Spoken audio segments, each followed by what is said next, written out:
Hello, Lisa Broyles here with Way to Health MD, and this video is about pre-diabetes or insulin resistance. If you've ever been told, hey, your blood sugar is a little bit elevated, but it's not quite diabetes, this is the video for you. So first of all, if you have a family history of diabetics or people with abnormal blood sugars, then most likely you will too. So you can be fit and exercise all the time and eat right and still sometimes have insulin resistance. How can this be? First of all, meal timing is everything. So you should be getting 3 hours between dinner and bedtime. So if you're eating a late night snack or you're eating dinner late at night and then going to bed, that's a great way to develop insulin resistance. Insulin resistance means that your pancreas is making too much insulin to try to keep your blood sugar down. So under the surface, your blood sugar may be normal, but that pancreas is churning out too much insulin to keep that blood sugar down, and over time your body grows resistant to all this insulin and that blood sugar starts to climb even with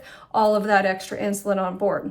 So the best thing you can do is try to reverse the insulin resistance by meal timing, by watching what you eat, so minimizing the carbs, the sweets, the breads, alcohol, sugary drinks, and focusing on vegetables and healthy proteins as your primary source of energy and fuel for your food.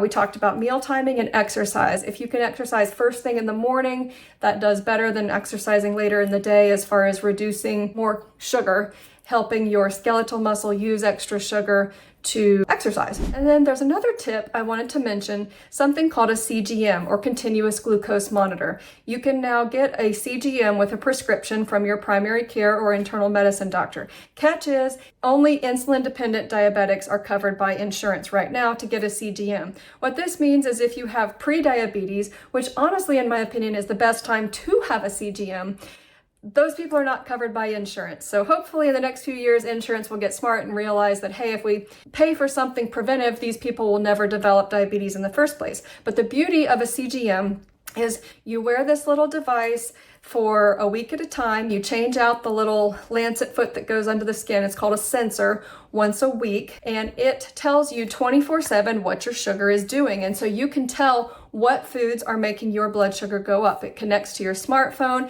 and you can look and say, hey, that sweet potato just made my sugar do X, Y, or Z. Or that pizza, wow, my sugar went crazy. Or that sweet tea. I highly recommend wearing a CGM for say up to 3 months. Even though you are paying cash for it, it's a worthy investment to help you know what foods are causing your blood sugar to go up. So that's one of the biggest tips I can offer people for pre-diabetes.